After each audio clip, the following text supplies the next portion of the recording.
Yes, y'all. You know what it is. I'm back with another episode of Under Further Review. It's episode 5. Hey, we gonna review Jets, Bills, East Rutherford, New Jersey. All right, the new Meadowlands. All right, MetLife Stadium, whatever they calling it. But in order to get y'all ready for Bills and Dolphins, and to uh, pro- properly, I'm so excited. Get you for Bills, whether betting or picks. Let's take a look at week 2 action. So, Jets, Bills are under further review. Let's go.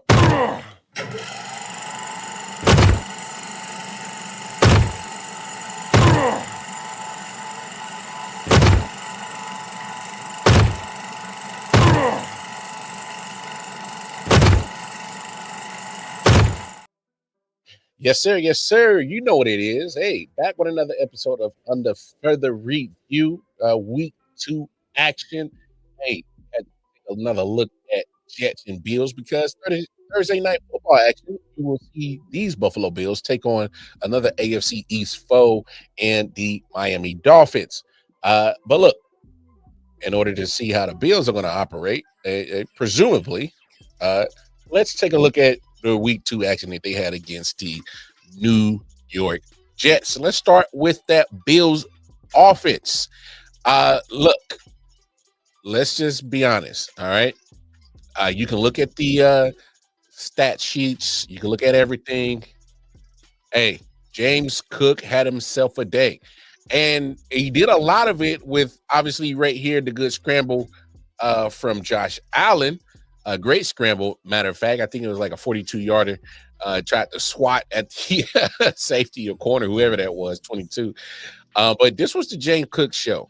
James Cook did a lot in this game, had a big game.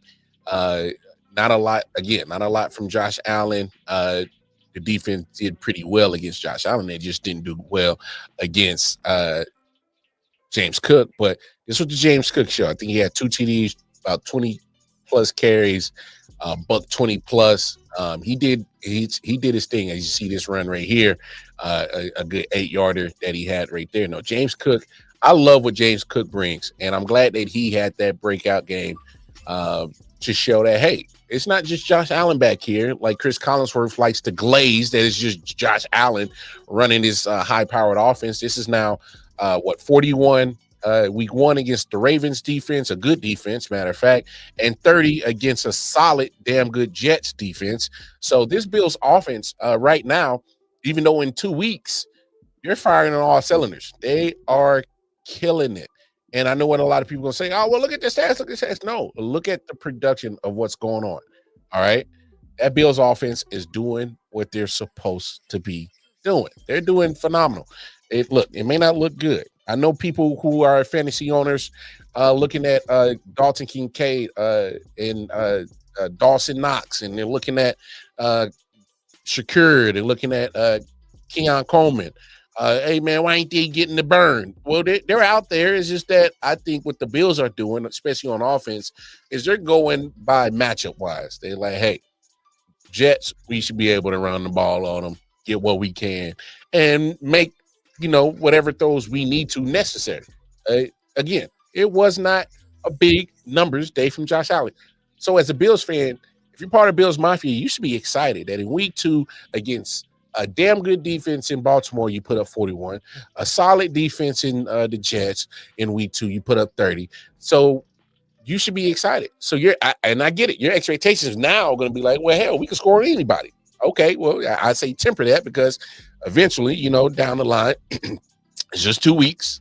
Some people are going to start getting in their mojo, getting in their groove of things. And of course, injuries. Injuries is always part of football. That's just bottom line. But Bills offense did the damn thing. Unfortunately, the Jets had to play offense. Sorry, Jet fans. It didn't look good. Well, you had a couple plays in here. Some good scrambling from your man Justin. Well, I keep forgetting his name for some reason. And so I minus that fumble right there. Obviously, that's nothing good. He did have a couple of good scrambles. You would want him to hang on to the football. A nice throw right there to Garrett Wilson. Outside of that, wasn't too much to be bragging about.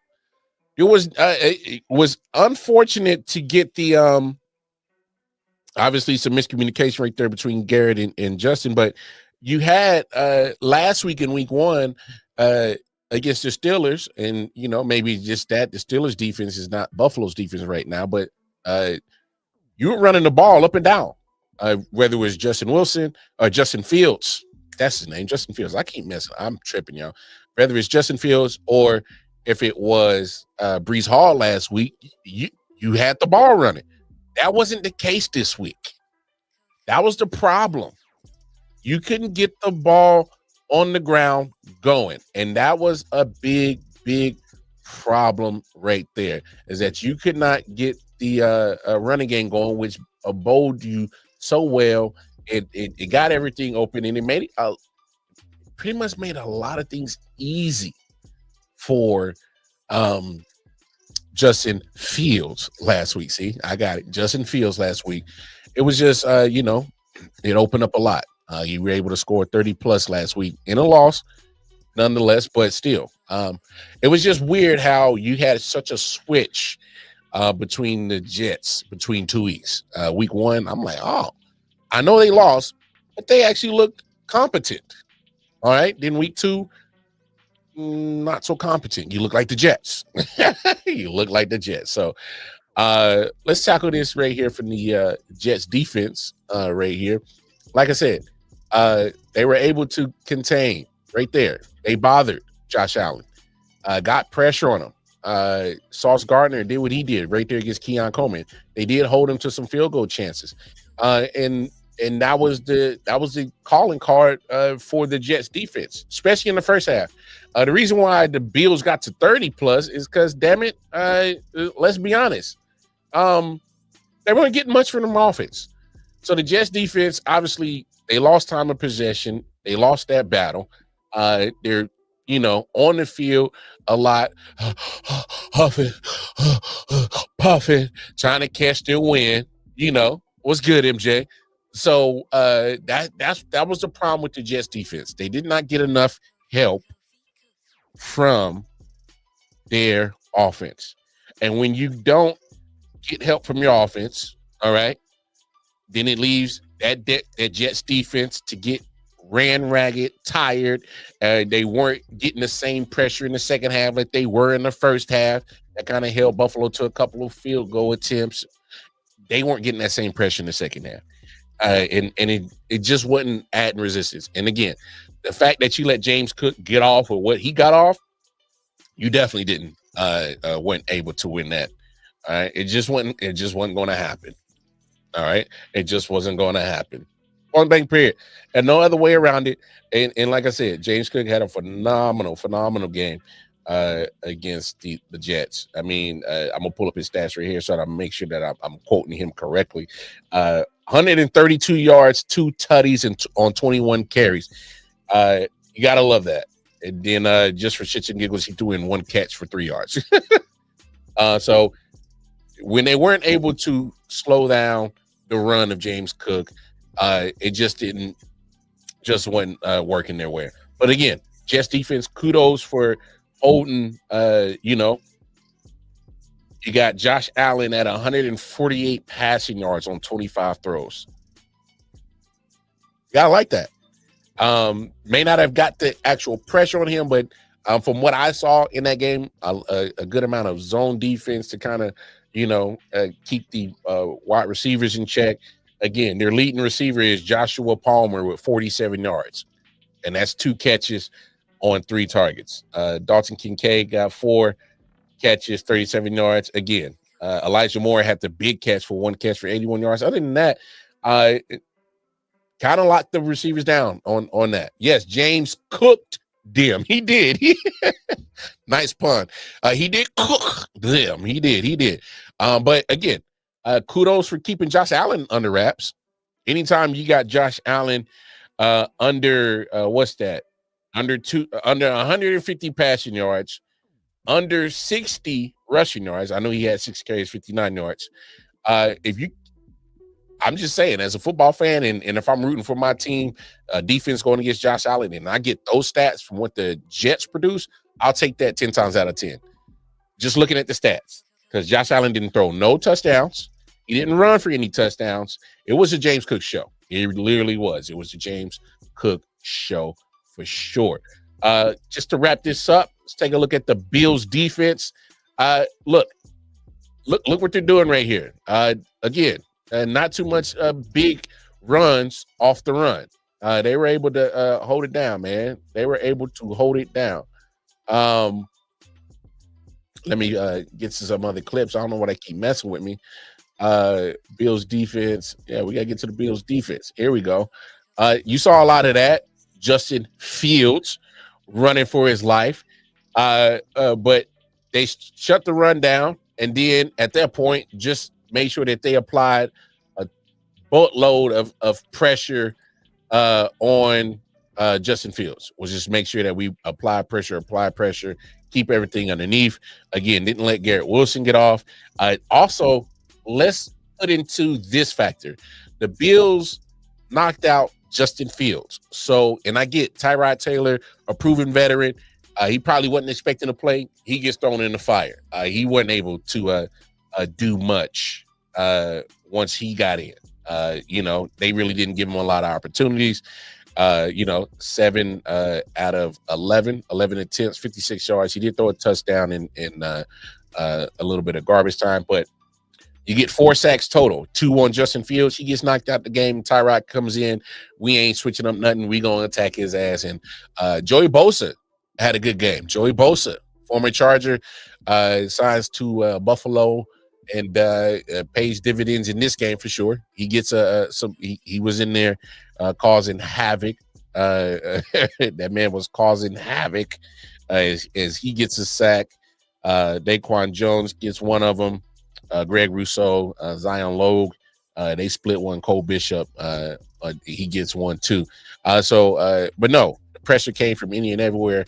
They made sure they stayed on the quarterback's eye. Stayed on them like white on rice. They was on quarterback's ass, whether your name was Justin Fields or Tyrod Taylor. They was on that ass. All right. Excuse me.